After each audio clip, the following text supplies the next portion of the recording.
So glad you're with us here on the Clark Howard Show. You know, our mission is to serve you with advice and information that empowers you so you make better financial decisions in your life. In today's episode, well, other than a relative of mine who eats out every meal of every day all year long, all the rest of us buy groceries. So how do you really find the best price? How do you get savings? Everybody says they have the best price. But what's the real scoop? I have actual, empirical, objective data on where the cheapest and most expensive prices are. And also something we all don't have to do, but I certainly have an extreme passion for: travel. I have an update for you on travel credit cards and what I recommend. I have a little bit of a tweak on what I'm recommending to you. So, the largest grocery store in the United States is Walmart. Far and away, Walmart sells a massive percent of groceries in the United States. And their prices are actually lower than most anywhere you can buy groceries. Consumer Reports did extensive research on where groceries are the cheapest and where they're the most expensive in comparison to Walmart, which they used as a baseline, because Walmart is generally cheaper than others. And so I wanted to tell you what Consumer Reports found, and it's no surprise to me because of my obsession, but 2 companies sell groceries not just a little cheaper than Walmart, but much, much, much cheaper than Walmart. And they are BJ's Wholesale Club, the regional warehouse club chain, and Costco, both of which, according to Consumer Reports research, sell groceries at 21% cheaper than Walmart, which is Walmart's already a really great price. A lot of people diss Walmart because of produce, feeling like their produce just isn't up to standards. I buy produce at Walmart and nobody complains. So I think they've improved that. But who else is there beating Walmart day in and day out? According to Consumer Reports research, Aldi and Lidl, these 2 German arch-rival supermarket companies. Aldi has been in the United States for 50 years, I guess. Lidl, much more recent in the United States, mostly along the eastern seaboard. They're both over 8% cheaper on average than Walmart. Now, what Consumer Reports found is less than what data has said over the years, which is that Aldi and Lidl will save you roughly 20% versus Walmart, like they found with Costco and BJ's Wholesale. But Consumer Reports said I'm wrong, that the savings are only 8%. I find it hard to fathom, but the real hard part about comparing Lidl and Aldi is most of what they sell are private labels. So it's hard to compare apples to apples because there's not brand names you can comparison shop against each other. Who else is cheaper than Walmart? Winco Foods. I've talked in the past about how much I love employee-owned Winco Foods, which is heavily in the mountain states and a little bit on the West Coast. Wonderful place to shop. And then a company that people in Texas love, HEB, that is tied in price with Walmart. Who's a fortune? Okay, so this will shock no one. Whole Paycheck, that for some reason they're building, say, something called Whole Foods, but their actual name is Whole Paycheck, 40% more expensive. 40% more expensive than going to Walmart. 40. I mean, come on.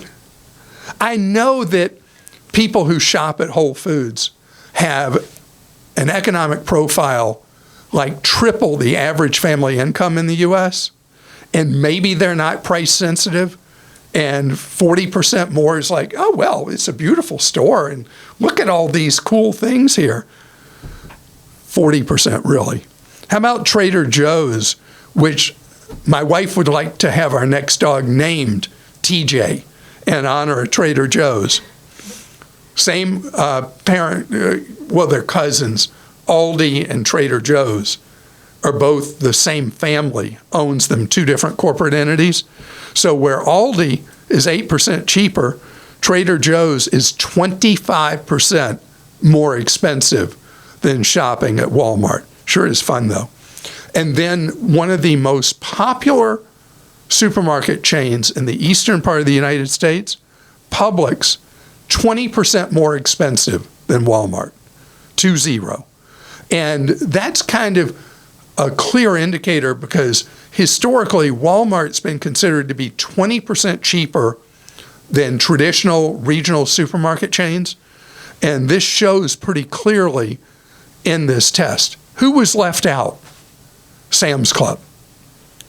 I have to believe, shopping at all, as I do at all three warehouse clubs, that if Sam's Club had been included, they would also be 20 or so percent cheaper than going to Walmart itself, and just along with Costco and BJ's Wholesale. So there you have it. This instinct you may have where you save money and where you don't, empirical data shows that it really is clearly a difference. Shopping, you know what I miss, Krista? What? The second largest supermarket chain in the United States, which is Kroger, 15% more expensive than shopping at Walmart. Wow. So Walmart, if you don't mind the experience, is really great. Some people don't like going to Walmart. I don't get it. I shop at Walmart. But the real savings, we got a dog named Kirkland Signature. Mm-hmm. You know where my mind's at. It's with the warehouse clubs. Okay. We'll go to questions. Mike in Ohio sent this one in. He says, "Hi, Clark. I've received an American Community Survey from the U.S. Census Bureau. It says I legally have to complete the survey. I've verified it's legitimate, but it is a very invasive survey. They ask the dollar amounts for each of my utilities, my property taxes, homeowner's insurance, and mortgage, how many marriages I've had, how many hours I worked this month, etc. The questions seem over the top, and frankly, I don't feel comfortable providing this information to the federal government or see why it's necessary. What is your opinion on this, Clark?" So under the law, it's you've committed a crime if you don't fill out the American Community Survey. Think how many times people have asked us. Also called the census, right? Yeah, it's the Census Bureau. But the survey, both I get them as business owner and people get them as individuals. The American Community Survey comes with teeth about being able to come after you. The federal government has chosen not for I think 50 years to go after anybody criminally for not doing the survey. So what they'll do if you ignore it is they'll badger you and they'll send you one demand after another, and then believe it or not, one day a surveyor will show up at your home or your business. They will literally ring your doorbell, knock on your door, and say, "We're here to help you complete your American Community Survey." That must be a brutal job. Yeah, can you imagine? Gosh, how people react. Right. So what I recommend is that if you find questions invasive, don't answer the questions you find invasive. Answer the most basic stuff on there, and you could make something up. Yeah, I've been married more than Elizabeth Taylor. How many times was she married? 8? I think 8, yeah. Yeah. I've been married 9 times. Let them put that in their database. No, just anything. Don't make stuff up. But anything you don't want to answer that you feel is too invasive in your life, don't answer it. Okay, Katie in Florida says, I'm quote unquote stuck in a Verizon family plan, but I think in a good way. My portion of the bill is $45 for phone and watch, and while I could probably save a few bucks using one of Clark's favorite carriers, it's not worth the family strife for minimal savings. I've not taken advantage of any of the many phone discount offers Verizon advertises. I typically buy a new iPhone from Apple every 3 to 4 years, trade in my old model for a couple of $100 discount, and pay cash for the rest. Now I'm wondering if having money on if I'm leaving money on the table by not trading in and upgrading my phone through the carrier. I was hesitant to extend my contract, but given I've been on this plan for over 15 years and see no end in sight, it seems like that's not an issue. I'd appreciate your thoughts. Okay, so Katie, this is funny because you're exactly the opposite case of what I usually say. You are the exception to my rule that you don't ever get suckered by Verizon, AT&T, and T-Mobile into getting one of their free phones, because they're doing that as a backdoor way of handcuffing you to them for now they're pretty much all 3 years. But because you're all in on sticking with Verizon as part of this family plan, next time you want a new iPhone, take advantage of the free offer. Now, the way it works is you're entering into a contract that obligates you for the full cost of the phone that you would already be paying at the Apple store. You're instead getting a credit every month for the 3 years that makes the new phone free. And you're paying more for service every month with Verizon overall as a family. But because you're all in with Verizon, take the free phone. Sue in California says, I just heard about this website as a way to get higher interest rates on my savings. What's your impression of this? Is it safe to place large amounts of money in it? So I haven't had a question about max my interest in a while. So this is one of the broker services that competes with the discount brokers I've talked about in placing CDs and money market kind of stuff and savings accounts. So what they do is they get a cut on the interest that you earn from the financial institutions they place your money at. So is everything I've ever known about them is that they are legit, and they do the shopping that most of us aren't going to do ourselves. So you'll get nearly the best rates on savings, giving up just a little touch. And they say all the accounts are FDIC insured. Now, the issue that's happened in the past that we dealt with some of the fintechs is that the money passes through a third party, and if the fintech evaporates, your money may not make it into an FDIC insured account. And so I was nervous about this kind of brokerage service after that happened with the fintechs 2-3 years ago, when hundreds of millions of dollars went missing that never made it to the FDIC insured accounts. And so that is what makes me nervous about the brokers. And I have not been able to find how Max My Interest protects you from any possibility of something like that happening through using their channel. But as far as you, as a typical consumer, getting a better rate on your savings doing it, I think you do get a better rate on your savings with Max My Interest than most of us are able to find on our own. Coming up ahead, I want to talk about something we get so many questions about, and that's travel credit cards. I have an update for you. I've got a little tweak of the advice I've given on them coming straight ahead. So when I give advice on something, there's always new circumstances that you can't just stick with what you've been saying if the world around you changes. And what I'm about to talk about has been something creeping through the airline industry and now has reached a point that I have to modify, and it's kind of a subtle modification of the advice I give about all these airline travel cards that are pushed over and over again. I think how often I'm on a plane and the poor flight attendants, after they do the safety announcements, have to say, and today we have a special promotion for you on our blah, blah, blah airline credit card that if you apply while you're on the flight on our free Wi-Fi, we're going to blah, blah, blah. And I'm sure they hate it. And then I was on a flight recently that a flight attendant was walking down the aisle offering applications for the credit card, physical applications for the airline credit card. And the fact is that airlines have discovered they make more money in their partnerships with the giant monster mega banks that partner with them on the co-branded cards than they do flying you on the airplane in the seat.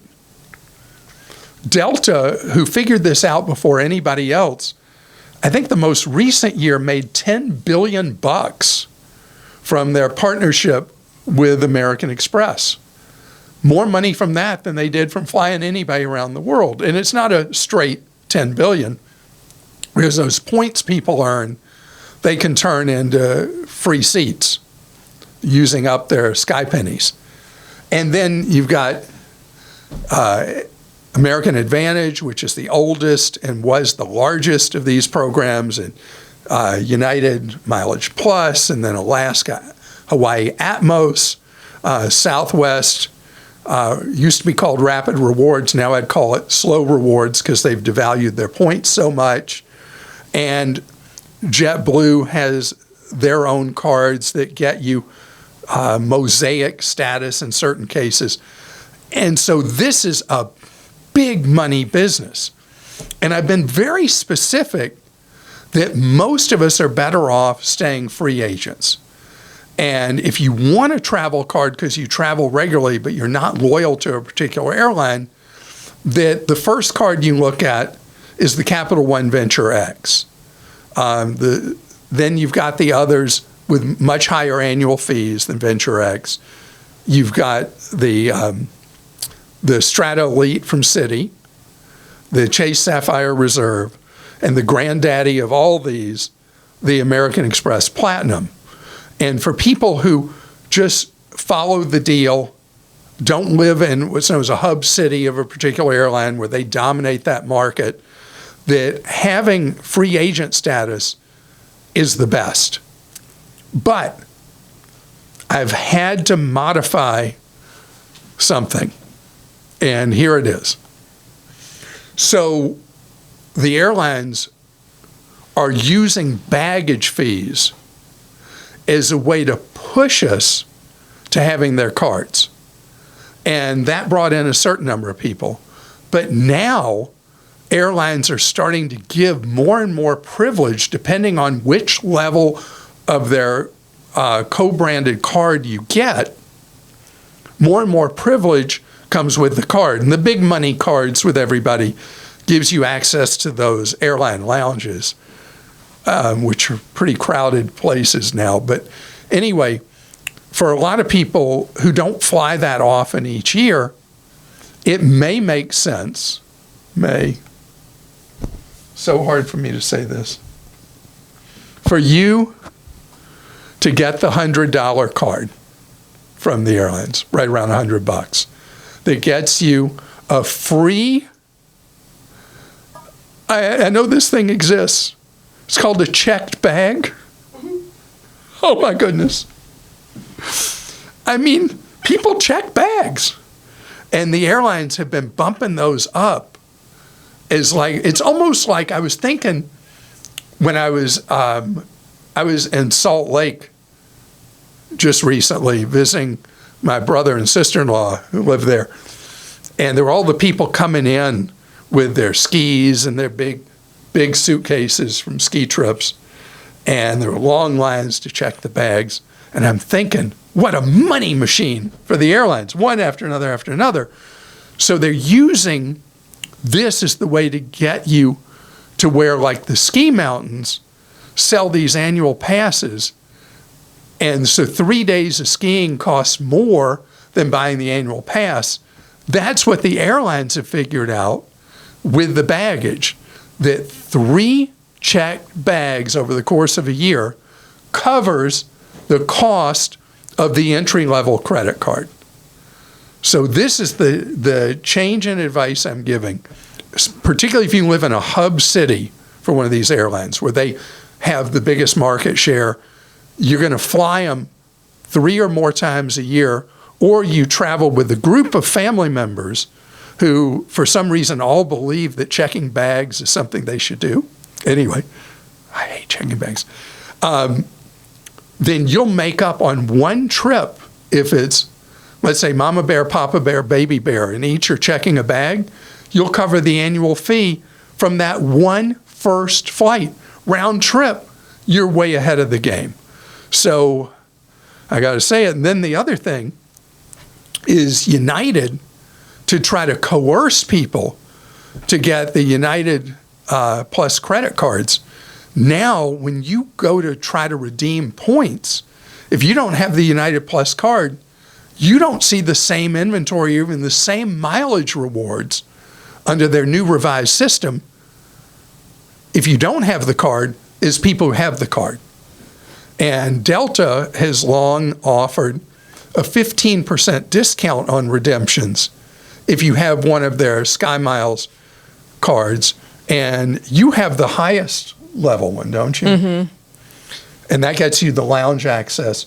Do you find you really use it enough that it's worth the... We'll see how it goes this year. I mean, last year, definitely, I used it enough. And I also got a huge bonus for joining and stuff like that. So I may cancel it before the anniversary. We'll see. Well, but anyway, if you're walking right now, listening to our podcast, you're on a treadmill or exercise equipment, hold on tight, because the annual fee on that card is at $650 a year. I'm not gonna. Yeah. You don't know. So when you get into this arms race with these cards, the annual fees are often hard to justify unless you really travel often on that airline. Okay. Which you do. You fly a lot on Delta. I do. Okay, we'll go to questions. Eric in Georgia says, my wife and I found a deal and booked a trip to northern Italy. We're staying on Lake Maggiore. Is that how you say it? I don't know. And that's not a lake I've stayed on. Flying into Milan. We're renting a car and driving. It's our first time going to Europe, and we have 2 credit cards with no foreign transaction fees. Good job. Clark, can you give some advice for someone that's never traveled overseas? We're in our 50s, taking our 15-year-old son. The trip's for 5 nights, and we're going the first week in June. Also, I've been using a Southwest Priority credit card and flying Southwest. I know we're a free agent now with the airlines. Do you have a suggestion for a travel credit card? So my first suggestion is go more than 5 nights, 5 days. Yeah, Italy can get in your blood. And once you get there, if you're like most people, when you're leaving, you're already thinking, when are you going back? Do I love Italy? Anyway, so I would go back to what I just said a minute ago, that if you're looking for a card that is ultra low risk, the Capital One Venture X, $395 annual fee, but they give you a $300 travel credit right off the top. All you got to do is use it, and your annual fee net out's $95. Then they give you every anniversary 10,000 points, which is worth $100, making the annual fee, even if you travel relatively infrequently each year, negative $5 in Clark math. So I love that. Now, something you got to know that is the biggest ripoff going on in Europe right now. Number one, when you go to an ATM, pretty much across Europe, they will try to trick you into withdrawing the funds in dollars, not in euro. The machine will spit out euro, but they then charge you a 10% approximately conversion fee. You want to pull it out in euro and let your financial institution back in the United States handle the conversion from euro into dollars that they debit from your account. Second, when you use a credit card, tap to pay, you need tap to pay, add your cards to your iPhone or Android and Apple Wallet, Apple Pay. Apple Pay and Google Wallet. Google Wallet. because tap to pay is much easier in Europe, because otherwise they want you to have a PIN for your card. So having it on your phone is safest, and you want to do tap to pay. Most credit card terminals are now going to default across Europe into doing this rip-off conversion of your purchase into dollars. Always say no. Always have it converted. If you're in England, you want it to buy in pounds. Across the European continent, you want to buy your purchase in euro. Do not, they make it seem like it's a favor. It ain't. Daniel in Iowa says, I'm traveling to Europe in late September. I'm going to Scotland and either Italy or Amsterdam, depending on where the deal is. My question is about flights to Scotland. I've been checking around. There's some relatively cheap flights from the Des Moines area at around $250 one way, but with a catch. The transfer times at Chicago and Dallas are around 90 minutes. This seems too short for me. So for the same price, I can drive to Chicago and fly from O'Hare to London Heathrow. I could fly to Inverness, which is my destination, but that would require a long layover at Heathrow. So I'm wondering if taking the train, ScotRail, I think, I'm thinking of taking the ScotRail train. Have you taken the train in Scotland? It seems like the cost in terms of time and money, it would be a wash between flying from the U.S. to Inverness or flying to London and then taking the train there. I'd like to hear your thoughts. And should we wait to book flights now until later this year? Okay, first of all, those fares are great. Mm-hmm. And when you do your fare search and you're finding those 90-minute connect times that make you nervous, I don't want you, those are very cheap fares you're finding from Des Moines. You can usually, you said going through Chicago, back through Dallas, so we're talking American Airlines here, I can tell that. Mm-hmm. So if you're going on American, you will have an option on American's website to pick a longer ground time, connect time, in Dallas and Chicago, which will give you more ease. And American has made that easier recently for people to do that. So I would say it's not an either or. Just modify what flight you go into O'Hare out, connecting back through Dallas, so you have more connect time, you don't sweat it. That's number one. Those fares are so good. 500 round trip is incredibly cheap. I would say buy it. Now, that 500 may be basic economy. Understand that American or any other airline is posting that fare to make your life as miserable as possible, that you will turn around and say, okay, I'll pay you $200 more and be able to change my flight or use the credit at future dates. Get seats. Get seat assignments, not be in a center seat all the way to Europe and all that. So the bait and switch of the basic economy, you got to be really, really cheap. Now, Scottish Rail, I have been on that. It is not the same as the train system in the rest of Britain. I do not recommend it. Trains are old, crowded, decrepit, dirty. All right. And slow. And to our Scottish listeners, I know it's coming as a Clark stinks, but I've done it enough. That's my opinion. Inverness, phenomenal town. In fact, going to Scotland is so very fun. Have you been there? No.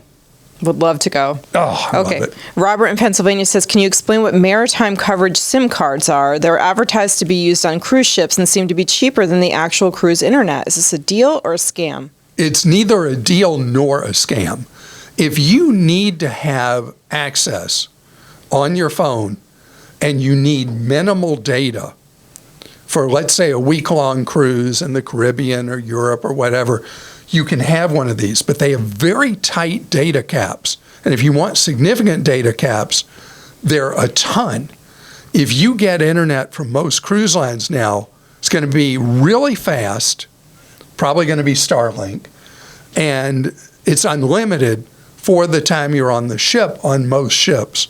So it's a different kind of thing, but I find that if staying connected and using data without worrying about how much you're using, that these maritime SIMs are not really, they're a limited use kind of case market. Okay, and then John in Hawaii has a follow-up. He says, I wanted to share a quick thought on a recent question about whether someone traveling to Italy later this year should prepay their hotels. The concern was that the dollar might weaken before their trip and their current reservations were set to pay on arrival. Alongside the great advice you already gave, there's another option worth mentioning, using an account or card that lets you hold foreign currency. Revolut and Wise are two examples. Travelers can convert small amounts over time when the dollar is stronger, essentially dollar cost averaging into the currency they'll need. And yes, I live in Hawaii, but I'm sure you can guess my football team. Not the best outcome this year, but I'll always remember 28-3. John, you expect me to answer that question if you rub my nose in the Falcons being up late in the third quarter, 28-3 in the Super Bowl 9 years ago. And you were in person at that game. I was in person in Houston. Great stadium. That was the only good part of the game. And I was sitting with my brother and his wife. Anyway, oh man, you hurt me. You hurt me to the core. So it's funny because I happen to have in my wallet right now my Revolut card. People who travel regularly around the world should do just what you said, John. So even though you're a Patriots fan, you gave great advice here for people who travel routinely overseas to sign up with Wise or with Revolut. I want to tell a story here, Krista. Sorry, I'm going to drag on just a minute. A friend of a relative was traveling in Rome, and usually you got to worry with pickpockets in Rome. But this guy was young, he was out the bars late at night, and he got mugged, got beaten up a little, and they didn't get his passport, but got his wallet and his phone. Oof. You're never going to believe what saved his bacon. What? He had an American Express card. Oh. So. Like not in his wallet? No, it was in his wallet, got taken. Okay. But American Express, this is the one giant advantage for people who travel around the world. American Express has offices in big cities all around the world. He goes to the American Express office in Rome. Fortunately, he still had his passport, proved identity, walked out of the office with a new American Express card. Wow. Is able to then go buy a new phone to carry him through the rest of the trip. I don't know if he bought a used one or a new one. And was able to not be in a mess on his trip that had a really bad event. Wow, yeah. Just because he had an American Express card. Wow. So Also, don't leave home without it. That was their old slogan. Yeah, and I always keep one credit card and definitely my passport separate that I'm not carrying like in a safe or something, just to be sure. Yeah, we should mention that again. Yeah. When you travel, whether it's to the Caribbean, you travel whatever, you always keep a separate card somewhere in the room safe, although those are not always 100% safe. But you keep a card there. So if you do get pickpocketed, you do get mugged, you lose your wallet, you're not without any ability to pay for things. And of course, you want to have stuff loaded on your iPhone or Android in the pay system, because even if they get the plastic, you're still going to be able, in most cases, to function. And make sure that it's protected with a passkey. Like I use my fingerprint to open up my Google Wallet in my case. iPhone people use their face. Yeah. Yep. So that is the annex to today's podcast. And I want to tell you, I hope that your week this week is wonderful. I hope you're enjoying the extra hour of daylight. Normally, I don't talk about daylight time because Americans, it's one of the things Americans are polarized by.